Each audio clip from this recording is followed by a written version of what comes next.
invisible, explosive, flammable, deadly. These words all describe hydrogen sulfide, or H2S, a leading cause of death in the workplace. Hydrogen sulfide is a byproduct formed by decaying organic matter. Hydrogen sulfide can be found in oil or gas operations, mining facilities, sewage, wastewater treatment plants, landfills, public utilities, and other places. Because hydrogen sulfide is so dangerous, your employer is required to follow certain safety standards, such as monitoring the air in your workspace and providing engineering controls. But most importantly, you must know how to protect yourself. If you are aware of the hazards and follow your company's established procedures, you can work around H2S safely.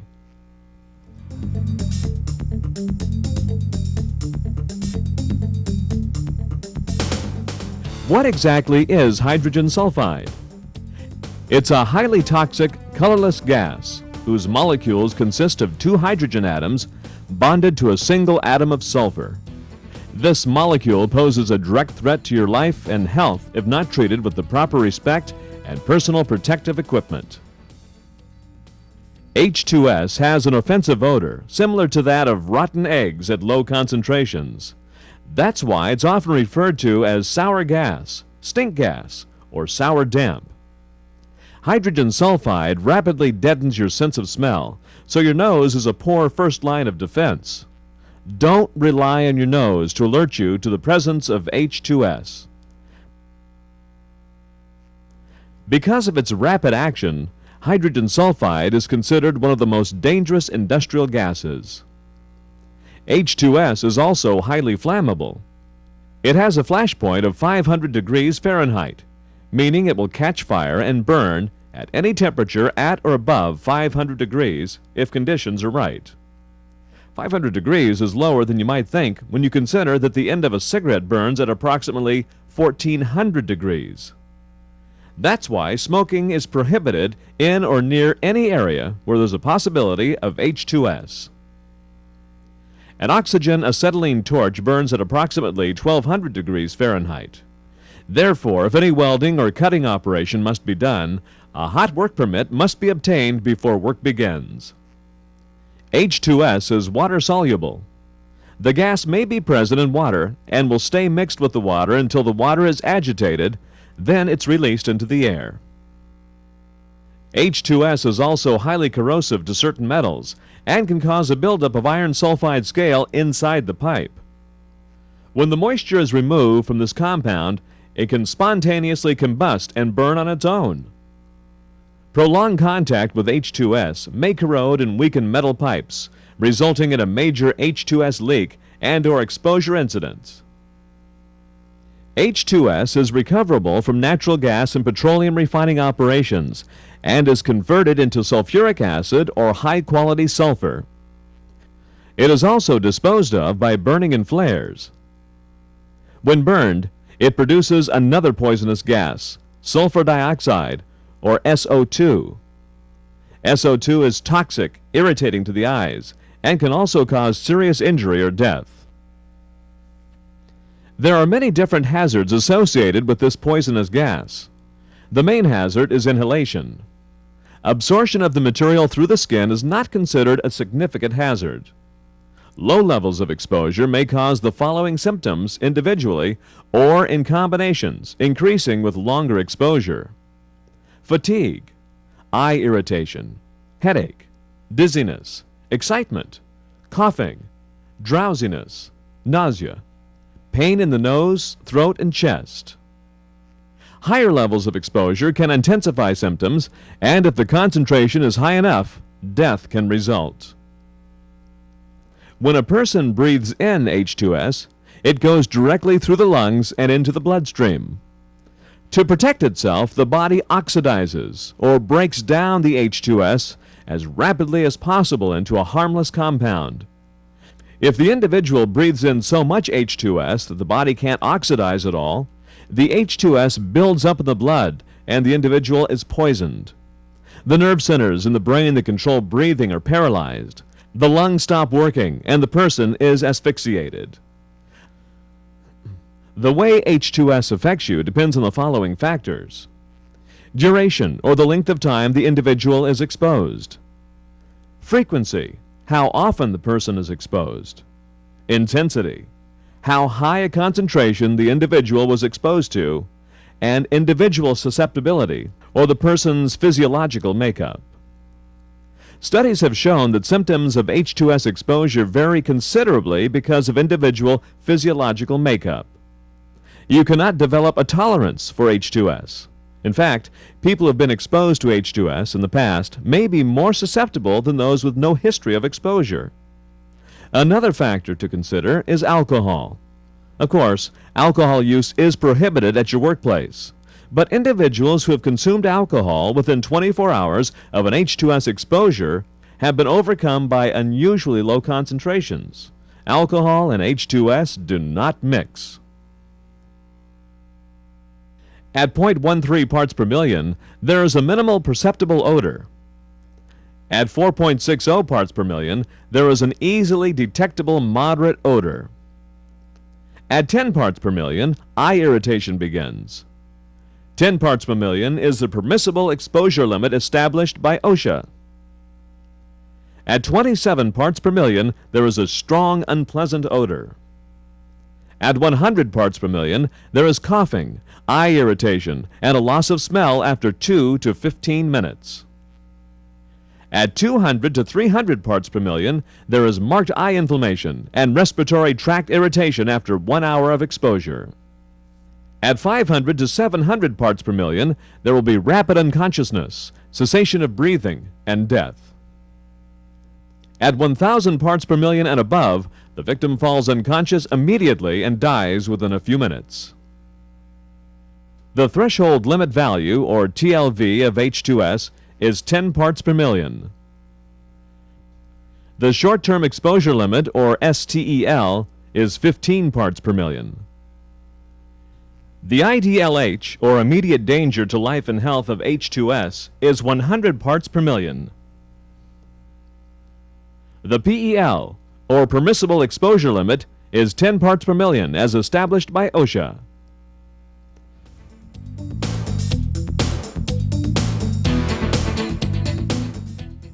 Anyone assigned to a work area that has a concentration of more than 10 parts per million of H2S must wear protective breathing equipment.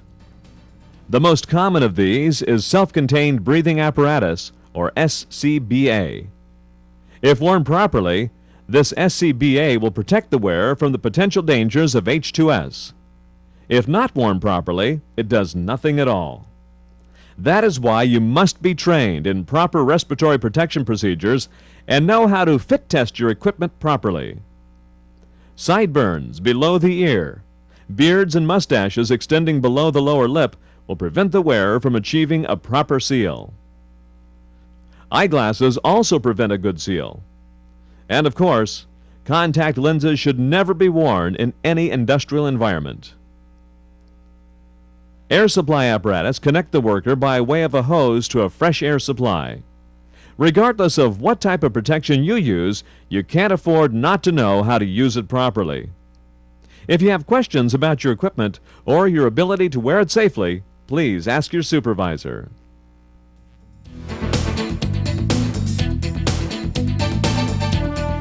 There are different types of devices used to monitor a work site for H2S gas. Mechanical detectors incorporate a pump, detector tube, and a scale to give readings of H2S. The pump draws air to be tested through the detector tube to react with acetate silicate gel granules. Presence of H2S is shown by the development of a dark brown stain in the granules. Anytime a situation requires you to use a handheld detector, you are required to wear the proper respiratory protective equipment. On most permanent installations, or where there is a continuous possibility of encountering H2S, electronic monitors are installed to give an additional measure of protection to personnel. These electronic units continuously monitor the area for H2S. When the level of H2S reaches an established point, an alarm is triggered. There are usually two alarm points. The first is at 10 parts per million, and the second is at 20 parts per million. The first alarm is usually a visual alarm, and the second alarm is usually audible. It's important to know what the alarms and settings are for your particular location. Occasionally, there are malfunctions and false alarms. These can be attributed to wetting or drenching a sensor with water or other fluid, cutting the power cord to the sensor, turning off the monitor's power supply, hitting or banging on the sensor or monitor, and some radio transmissions which may jam the monitor.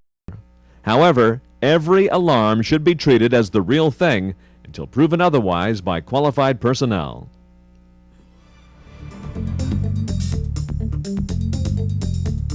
On all H2S locations, windsocks and wind direction indicators that are easily seen must be installed. It's important that you remain wind conscious at all times. If the H2S alarm sounds, you should move upwind quickly, and if possible, uphill. The reason for this is simple. H2S is heavier than air. This means that the gas will collect in low-lying areas.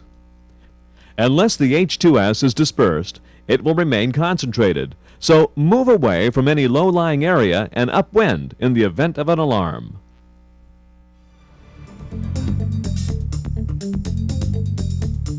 As well as having an entrance to the location, there must also be a secondary escape route. These should be set up with the wind in mind as well. There should also be at least 2 briefing areas. These briefing areas must be at least 250 feet away from H2S areas and upwind. Personnel should be able to evacuate the location from either of the briefing areas.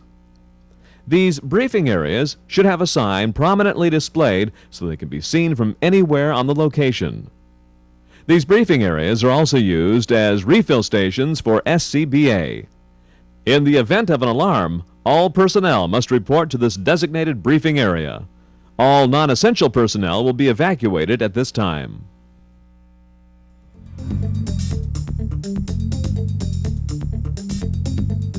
When arriving at an area where H2S is anticipated, you should first look at the condition sign at the entrance to the site.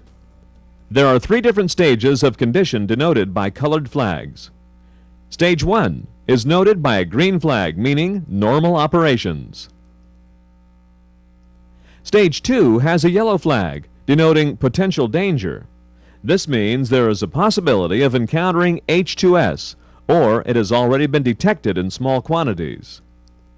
Stage 3 means extreme danger and is signaled with a red flag. At Stage 3, special operations are being performed, or there is a real danger of encountering high concentrations of H2S. If the red flag is displayed, do not approach the area without proper authorization and breathing apparatus. Park all vehicles facing away from any possible sources of H2S and toward the escape route.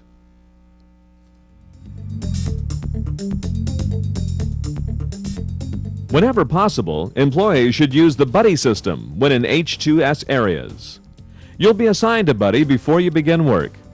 You should always know where your buddy is, and he should know where you are. You and your buddy should always be watchful of each other's safety. In the event of an H2S release or emergency, you must take immediate action, but remain calm. Hold your breath if possible until you reach the briefing area. If someone is having difficulty leaving the area or is overcome from H2S, remember where the person is located and continue your evacuation. Do not stop to help them. It is better to have 1 victim than 2. Don your breathing apparatus. Training and practice will help you do this quickly and more efficiently and allow you to return for faster rescue. The sooner the victim is brought away from danger, the less damage will be done. Remove the victim to fresh air as quickly and carefully as possible. Provide rescue breathing and arrange for prompt transportation to medical facilities. No one is allowed to return to this area until it has been monitored and determined to be safe. You will receive additional training in first aid and CPR techniques to help you in rescue efforts.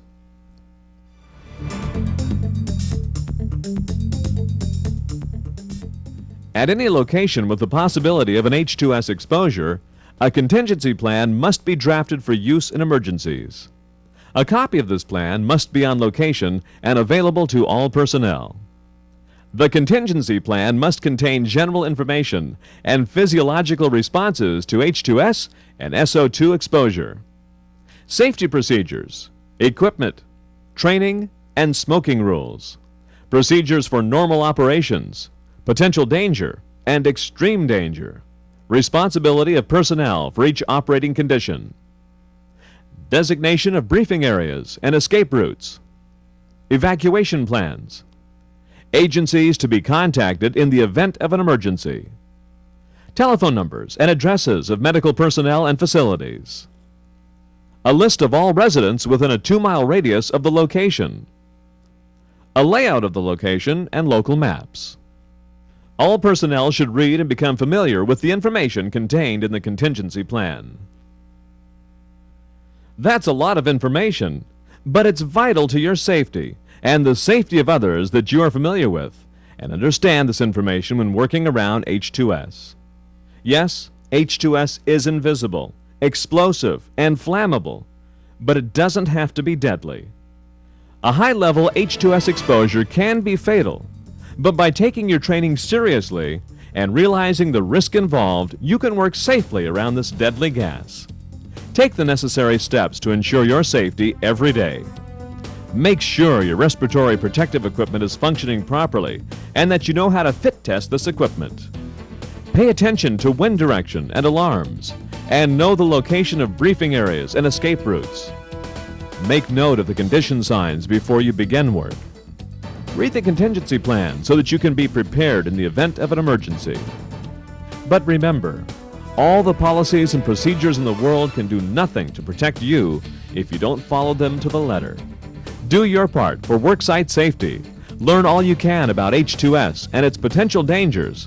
And above all, follow the rules. They're for your protection. If you do this, you'll be a much safer employee. You owe it to yourself, your coworkers, and your family. Thank you.